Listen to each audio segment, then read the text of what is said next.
Welcome to pungi TV. एक जंगल में कालू कौवा अपने परिवार के साथ में रहता था। कालू एक गरीब कौवा था। कालू कौवा अपनी पत्नी टुनटुनी और अपनी बेटी सोनी चिड़िया के साथ में टूटे फूटे घर में रहता था। कालू कौवा अपने परिवार से बहुत ही ज्यादा प्यार करता था। एक दिन कालू कौवा अपनी बेटी सोनी चिड़िया के साथ जंगल में घूम रहा था।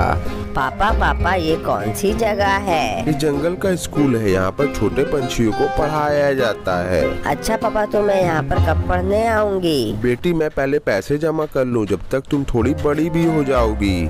वैसे भी अभी मेरी बिटिया रानी बहुत ज्यादा छोटी है। मैं बड़ी तो हो गई हूँ पापा, और कितनी बड़ी होंगी? अरे मेरी बिटिया अभी कहाँ बड़ी हुई है, तुम तो अभी छोटी ही हो। चलो मैं तुम्हें आगे का जंगल घुमा देता हूँ। तभी वहाँ पर कालू कौवा का बचपन का दोस्त बबलू कबूतर मिल जाता है। अरे कालू भैया, आप तो बहुत दिनों बाद मिले हो, कहाँ रहने लगे हो? अरे बबलू क्या बताऊँ भाई, शादी करने के बाद काम में बहुत ही ज्यादा व्यस्त रहने लगा हूँ। कहीं आने जाने का टाइम ही नहीं मिलता है। आज तो अपनी बिटिया को जंगल घुमा रहा था, देखा तो तुमसे मुलाकात हो गई। अरे वाह, तुम्हारी शादी भी हो गई और इतनी प्यारी बिटिया भी है। अरे क्या नाम है बेटा तुम्हारा? मेरा नाम सोनी है। अरे वाह, तुम तो बहुत प्यारी हो।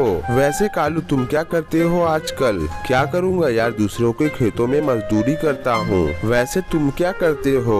मैं तो हर मौसम में अलग अलग काम करता हूँ। गर्मी में मैं कुल्फी बेच लेता हूँ और ठंडे में मैं अंडा बेच लेता हूँ। आओ चलो मेरे साथ, मैं तुम्हें अपने अंडे खिलाता हूँ। अरे नहीं बबलू, मैं तो बस अपनी बिटिया को घुमाने लेकर गया था, मैं घर जा रहा हूँ, वरना देर हो गई तो सोनी चिड़िया की मम्मी परेशान हो जाएगी। अरे भाई देर नहीं होगी, मेरी तो यहीं पर पास में ही है दुकान। चलिए ना पापा, मुझे भी देखने हैं अंडे खाने में कैसे लगते हैं। अच्छा फिर चलते हैं हम लोग। फिर कालू कौवा और उसकी बेटी बबलू के अंडे के दुकान के पास में आ जाते हैं। ये लो सोनी बेटी, अपने चाचा के हाथ के अंडे खाओ और बताओ कि ये कैसा है। सोनी चिड़िया वो अंडे खाती है और वो अंडे सोनी चिड़िया को बहुत ही ज्यादा अच्छे लगते हैं। अरे वाह बबलू, तुम्हारे अंडे तो बहुत ही स्वादिष्ट है। वैसे तुम्हारे अंडे का बिजनेस कैसा चल रहा है? सब बहुत अच्छा चल रहा है कालू भाई।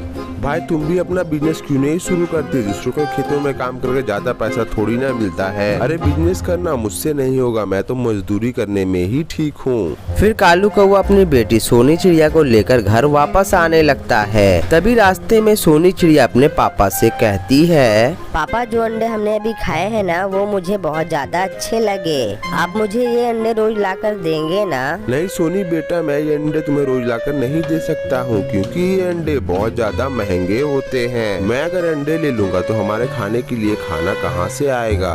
सोनी चिड़िया पापा की बात सुनने के बाद बहुत ज्यादा उदास हो जाती है। अगले दिन सोनी चिड़िया अपनी फ्रेंड चंपा के साथ में खेल रही थी। अरे चंपा, तुम्हारे पापा खेती कैसे करते हैं? मेरे पापा पहले बीज को खेत में बो देते हैं, उसके बाद उसकी खूब अच्छे से देखभाल करते हैं, तब जाकर उसमें अच्छे से फसल आते हैं और उसे काटा जाता है। फिर वो अनाज को हम बेच देते हैं और उससे हमें पैसे मिल जाते हैं। इसका मतलब हम लोग किसी भी चीज की खेती कर सकते हैं। हाँ, मेरे पापा भी तो बदल बदल कर खेती करते हैं। हाँ, कभी गेहूँ की खेती और कभी धान की खेती और कभी कभी तो सब्जी की भी खेती करते हैं। ठीक है चंपा, मैं तुमसे बाद में मिलती हूँ, अभी मुझे कुछ काम याद आ गया है। सोनी चिड़िया बबलू कबूतर के अंडे के दुकान के पास में जाती है। अरे सोनी बिटिया, तुम यहाँ पर अकेले आई हो? तुम्हारे पापा कहाँ हैं? पापा तो काम में गए हैं अंकल, मैं यहाँ से गुजर रही थी तो मुझे आपके उस दिन के अंडे याद आ गए, जो मुझे खाने में बहुत ही ज्यादा अच्छे लगे थे।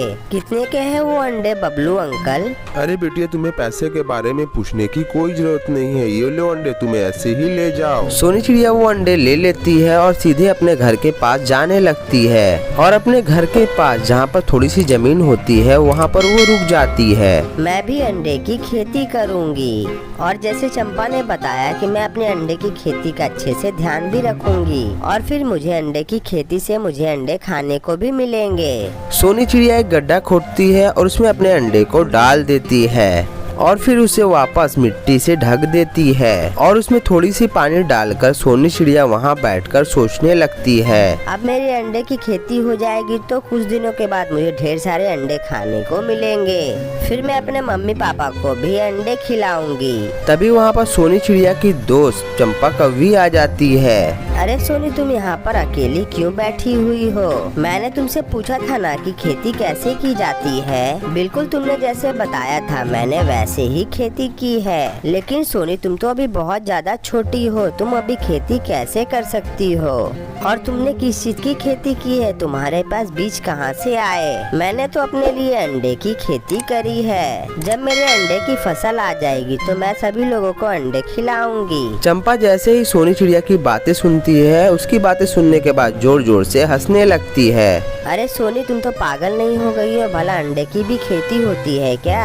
तुमने तो इस गड्ढे में अंडे डाल दिए हैं, अंडे तो भला मुर्गी देती है। अरे पागल, अंडे की तो कोई खेती नहीं होती है। सोनी चिड़िया अपनी फ्रेंड की बात सुनने के बाद बहुत ज्यादा उदास हो जाती है। तुम मेरा मजाक उड़ा रही हो। देखना, जिस दिन मेरे अंडे आ जाएंगे मैं तुम्हें एक भी अंडे नहीं दूंगी। ये तुम क्या बोल रही हो सोनी? तुम पूरी तरह से पागल हो गई हो।